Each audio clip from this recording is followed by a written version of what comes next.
Hello സുഹൃത്തുക്കളെ, നമ്മളിപ്പോൾ നിൽക്കുന്നത് മലപ്പുറം ജില്ലയിലെ എടപ്പാളിന് സമീപം അംസക്കച്ചേരി എന്ന് പറഞ്ഞിട്ടുള്ള ഒരു സ്ഥലമുണ്ട്.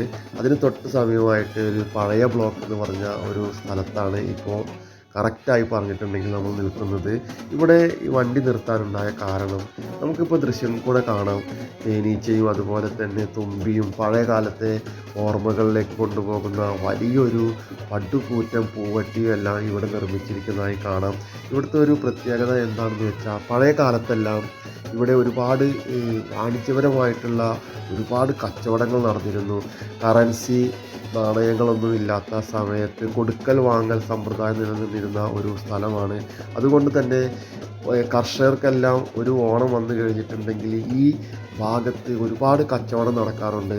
ഒരുപാട് മറ്റു ജില്ലകളിൽ നിന്നെല്ലാം ഒരുപാട് കച്ചവടക്കാർ ഈ ഭാഗങ്ങളിലേക്ക് എത്തും.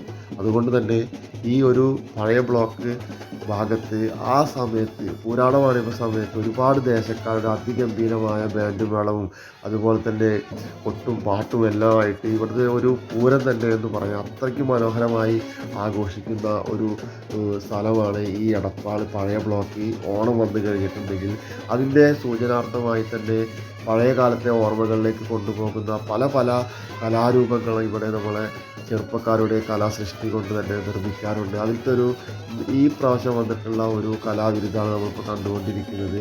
വലിയൊരു പൂവട്ടി. ഈ പൂവട്ടി എന്ന് പറഞ്ഞാൽ നമുക്ക് പഴയ കാലത്തൊക്കെ ഓണം ആഘോഷിച്ചിരുന്ന ഓരോ വീട്ടിലും ഇതുപോലുള്ള ഒരു പൂവട്ടി നമുക്ക് കാണാറുണ്ട്.